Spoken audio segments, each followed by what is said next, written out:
দর্শক, এই মুহূর্তে আমরা জানবো আসলে পেঁয়াজের দাম কেনই বা কমলো, কৃষকের বর্তমান হালচাল কেমন। সরাসরি হাট থেকে আছে। আসসালামু আলাইকুম। ওয়ালাইকুম আসসালাম।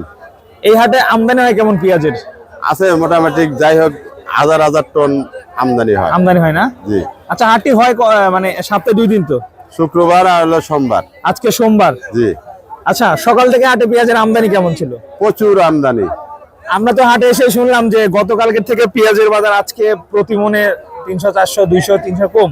আর গত দুদিনে 1200, 1300 টাকা। আজকে প্রথম বাজার হলো 1000, তারপরে মনে হয় 800, 900, 700 এরকম বাজার। মানে বাজার কেন এই পরিবর্তন, কেন এই ধস, এই বিষয়ে একটু আমাদের জানাবেন।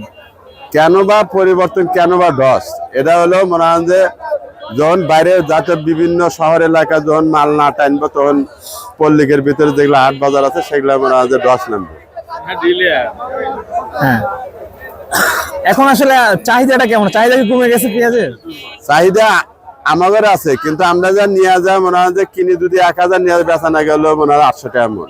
এটা হলো আমাদের চাহিদা, মনে হয় চাহিদামূলক যে জিনিসটা, আমরা লসের দাগ বেশি। এই যে 800, 900, 700 এই 1000 টাকা দামে পেঁয়াজ এগুলা বিক্রি করে আসলে কৃষকের কি তাদের ন্যায্য মূল্য পাচ্ছে?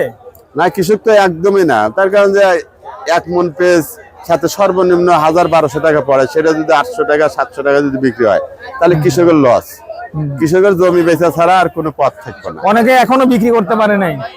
অনেক বসে আছে, ওই যে আশায় বসে আছে, 2000 টাকা মন বেচছে, 1000 টাকা মন বেচছে, আর একদিন 1300 টাকা মন বেচছে, আজকে 1500 টাকা মন দাম চাইতেছে।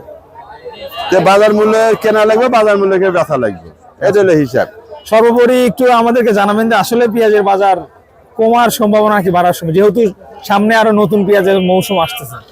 না, এখানে সামনে আসতেছে গরমের রোজার দিন, আর মানুষের তো একবেলা যদি খায় তে আর ওই সারাদিন খাওয়া লাগে না। আর ইফতার করলে মানুষের খাওয়া দাওয়ার রুচি শেষ হয়ে যায়, ভাত খায়ও না। আচ্ছা, সর্বোপরি কৃষকের কি আসার আলো দেখার সম্ভাবনা আছে? রোজা বাড়লে হয়তো পেঁয়াজের দাম মনে হয় একটু হয়তো 1500-1600। রোজার আগে মানুষকে রোজার ভিতর বাড়বে, রোজা রোজার পর বাড়বে, তাহলে না, এটা হবে না। কারণ জনগণের যে 3 বেলা খাইছে, এখন খাওয়া নাকি 1 বেলা, তাহলে 2 বেলার খোরাকি তো মনে হয় বন্ধ। আর 2 বেলার খোরাকি আর 1 বেলা খাওয়া যাবে না। খাওয়া যাবে কি? তা খাওয়া যাবে না, এটা হলো হিসাব। দর্শক, এই দেখতে পাচ্ছেন অনেক পরিমাণ কৃষক ভাইরা কিন্তু এখানে জড়ো হয়ে গেছে, কারণ আসলে পেঁয়াজের সেই ন্যায্য মূল্য কিন্তু এখন পাওয়া যাচ্ছে না। আর বিভিন্ন হাট ঘুরে আমরা যোগাযোগ দেখলাম যে আজকে কিন্তু এই হাটে দামটা অনেকটা কম।